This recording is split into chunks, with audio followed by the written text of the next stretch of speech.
یا صاحب الزمان یا وارث قرآن۔ عزاداران سید الشہداء، آپ کا خدا آنا قبول کرے۔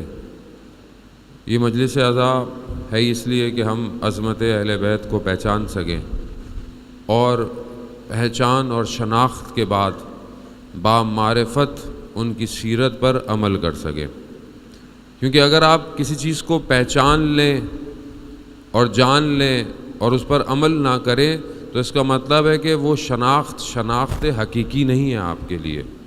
اصل شناخت جب انسان کو ہو جائے تو انسان کا کردار خود بخود اس کے اوپر عمل کرنا شروع کر دیتا ہے۔ یہی سلسلے میں ہماری گفتگو جاری ہے کہ پروردگار نے جب سے انسان کو خلق کیا ہے تو انسان دو دھاروں کے درمیان جو ہے وہ سفر کر رہا ہے۔ حق اور باطل اس کے اندر، اس کے شریر کے اندر ملا دیا گیا ہے۔ اب اسے عمل کر کر دکھانا ہے کہ وہ حق کی طرف ہے یا باطل کی طرف ہے۔ سلسلے کو آگے بڑھاتے ہیں۔ پروردگار سورہ بینہ میں ارشاد فرماتا ہے کہ پروردگار جو ہے وہ کفار میں مشرک بھی شامل ہیں اور اہل کتاب بھی شامل ہیں۔ کہا کہ ان کے درمیان صحیح حق کو جدا کرنے کے لیے پروردگار کہتا ہے کہ جب تک میں نے ان پر بینہ نازل نہیں کیا، یعنی روشن نہیں کیا، ان کے درمیان میں تفکیک، ان کے درمیان میں جدائی نہیں ہوئی۔ پہلی امتوں پہ بھی ایسا ہی ہوا۔ اور یہ بینہ ہے کیا؟ یہ روشن ہے کیا؟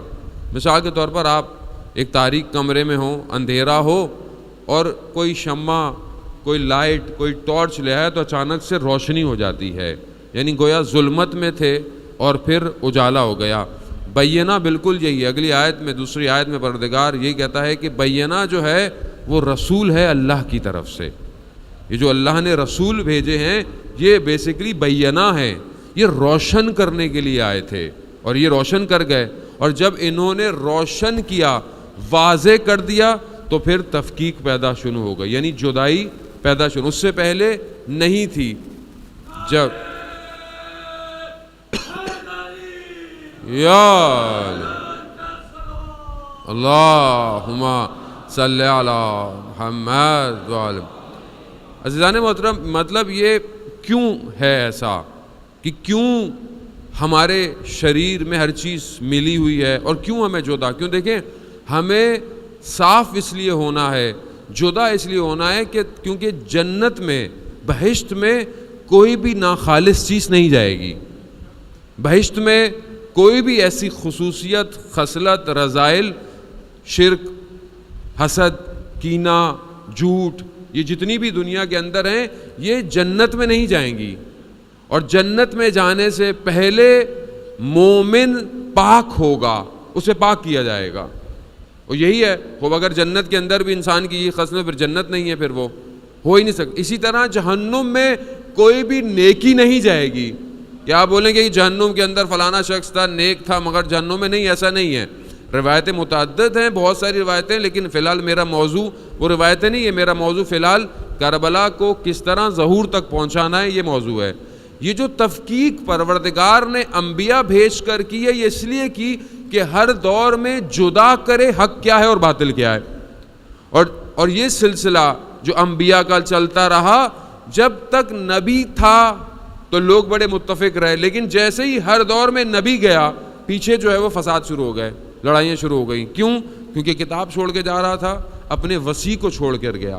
جیسے ہی وصی درمیان میں چھوڑ کر گیا، اس کے بعد جس کی خصلتیں اچھی تھیں وہ قائم رہا جو رسول کہہ کر گیا، جس کے اندر مشکلات تھیں اس نے رسول کے بعد اپنی ان چیزوں کو ظہور دینا شروع کر دیا۔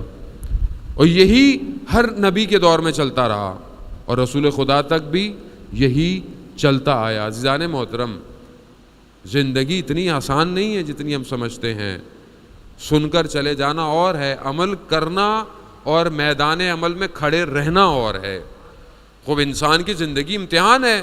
خوب آپ بولیں خوب کیوں پروردگار امتحان میں ڈال رہا ہے؟ بہت سارے لوگ ذہنوں میں سوال بھی کرتے ہیں، جوان خوب سب مان لیتے امام علی کو، کیا تھا یہ مشکلیں تو نہیں ہوتی ہیں آج. خوب یہ رکھا ہی امتحان اس لیے گیا تاکہ اس امتحان میں مبتلا ہو, خالص ناخالص سے جدا ہو, اس لیے اس امتحان کو رکھا گیا. اور یہ امتحان آج بھی ہے. ہمارے اندر جو مشکلات پائی جاتی ہیں ہم امتحان میں کیوں ڈالتے ہیں؟ ہمارے ذہن میں آتا ہے پروردگار نے وہ دیکھیں وہ تو نماز نہیں پڑھ رہا, وہ تو روزہ نہیں رکھ رہا, وہ تو ایسا ہے, اس کے بعد سب کچھ ہے. اس کی دنیا کو حقیقی دنیا مت سمجھیں. حقیقی دنیا کچھ اور ہے. ہمیں ظاہر اس سامنے والے کا دیکھ کر بہت اچھا لگتا ہے اور دیکھتے ہیں خوب مومن کے اوپر تو بڑی پریشانی ہے, مومن کے اوپر تو بڑی مشکلات ہے, امام زمانہ کے ماننے ہو. عزیزان محترم, جب تک ان مشکلات سے آپ نکل کر پاک نہیں ہوں گے. اب سونے کو خالص کرنا ہے, کیسے کرتے ہیں آپ؟ سونے کو خالص کرنے کے لیے اسے آپ کو ایک ایسڈ میں ڈالنا پڑتا ہے, ایک لکوڈ میں ڈالنا پڑتا ہے. پھر جب آپ سونے کو باہر نکالتے ہیں تو سونا خالص باہر آ جاتا ہے, باقی جو ہوتا ہے وہ ہٹ جاتا ہے. اسی طرح کوئی بھی چیز سخت, اینٹ جو ہے وہ بھٹی میں کیوں ڈالی جاتی ہے؟ تاکہ جس دیوار کا حصہ بنے وہ دیوار مضبوطی سے قائم رہے. اسی لیے یہ جو امتحان زندگی میں آ رہے ہیں اور آتے رہے, اور امت مسلمہ کے درمیان اور خاص طور پہ حق پہ چلنے والوں کے امتحان آتے رہے, کیوں آئے؟ تاکہ یہ استقامت دکھائیں, یہ مقاومت دکھائیں. اور جتنی مقاومت بڑھتی چلے جائے گی راستہ واضح ہوتا چلا جائے گا.